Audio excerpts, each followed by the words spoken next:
दोस्तों, डायस्पोरा शब्द आमतौर पर हम उन भारतीयों के लिए इस्तेमाल करते हैं जो विदेशों में बस गए हैं। 2001 और 2 में जब high level committee on the Indian diaspora ने अपनी रिपोर्ट दी, तब भारत का अंतर्राष्ट्रीय डायस्पोरा लगभग 2 करोड़ अनुमानित था और आज यह संख्या 3 करोड़ से ज्यादा हो चुकी है।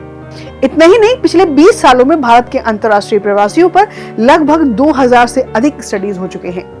लेकिन यहाँ पर एक सवाल उठता है कि क्या डायस्पोरा कहने के लिए सिर्फ देश की सीमा पार करना जरूरी है? क्योंकि भारत जैसे विशाल और विविधता वाले देश में तो यह परिभाषा पूरी तरह फिट नहीं बैठती। भारत में कई बार प्रवासी और विदेशी शब्दों का इस्तेमाल सिर्फ विदेशों के लिए ही नहीं, बल्कि लंबी दूरी के इंटरनल माइग्रेशन के लिए भी किया जाता है।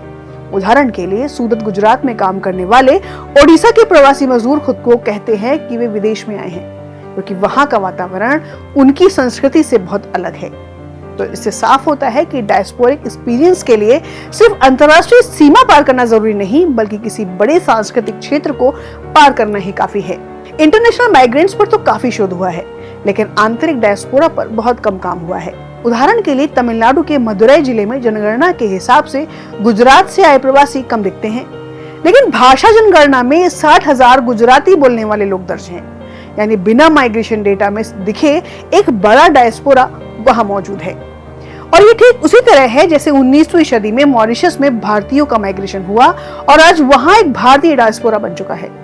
सिर्फ अंतर्राष्ट्रीय स्तर पर ही नहीं, बल्कि आंतरिक स्तर पर भी भारतीयों का डायस्पोरा बहुत बड़ा है, 30 मिलियन के बजाय 100 मिलियन से भी अधिक। और इसमें सबसे ज्यादा फैले हुए समूह हैं पंजाबी, मलयालम, तमिल, तेलुगु और गुजराती।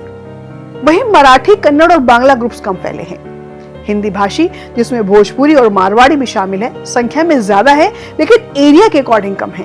और इतना ही नहीं, पुराने डायस्पोरा जो सदियों पहले तमिलनाडु आए, गुजराती व्यापारी और बुनकर बनकर, जबकि नए डायस्पोरा हाल के दशकों में महाराष्ट्र और कर्नाटक में बिजनेस के लिए बसे गुजराती हैं। तेलुगु प्रवासी भी महाराष्ट्र और पश्चिम बंगाल में बड़ी संख्या में मौजूद हैं, जबकि इन्हें लोग अक्सर सिर्फ अमेरिका में बसे तेलुगुओं से जोड़ते हैं।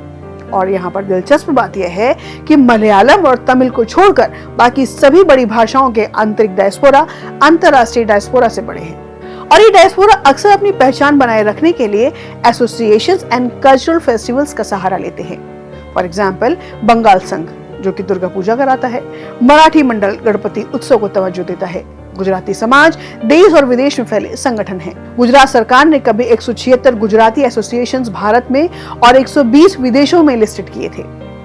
लैंग्वेज प्रिजर्वेशन भी डायस्पोरा का एक अहम हिस्सा है, लेकिन समय के साथ या तो स्थानीय भाषा सीखी जाती है या फिर कॉस्मोपॉलिटन माहौल में स्थानीय भाषा को महत्व ही नहीं दिया जाता है। और अंतर्राष्ट्रीय प्रवासियों की तरह आंतरिक डायस्पोरा भी चुनौतियों से जूझता है। फर्स्ट एंड सेकंड जनरेशन के बीच वैल्यूज का टकराव, इंटीग्रेशन यानी स्थानीय समाज में घुलना मिलना, अपनी मूल पहचान बचाए रखना, ये वही संघर्ष है जो हमें झुम्पा लाहिड़ी के उपन्यास द नेम शेक में विदेशी प्रवासियों के संदर्भ में दिखते हैं। और आपको बताती चलूं कि आंतरिक और अंतर्राष्ट्रीय डायस्पोरा आपस में भी जुड़े हुए होते हैं। जैसे सूरत का डायमंड बिजनेस एंटवर्प बेल्जियम से जुड़ा हुआ है, मुंबई का मलयाली समुदाय गल्फ में रोजगार से जुड़ा हुआ है, और कई बार आंतरिक प्रवासन ही अंतर्राष्ट्रीय प्रवासन की सीढ़ी बन जाता है। तो डायस्पोरा को सिर्फ राष्ट्रीय सीमाओं तक सीमित करना गलत है, और भारत का असली अनुभव केवल 30 मिलियन विदेशी प्रवासियों का नहीं, बल्कि 100 मिलियन से ज्यादा आंतरिक और अंतर्राष्ट्रीय प्रवासियों का है। और ये डायस्पोरा न सिर्फ खान पान, त्योहार और संस्कृति को भारत से बाहर लेकर गए हैं, बल्कि भारत के भीतर भी एक जगह से दूसरी जगह फैलाकर पूरे देश की डाइवर्सिटी और यूनिटी को आकार दे रहे हैं।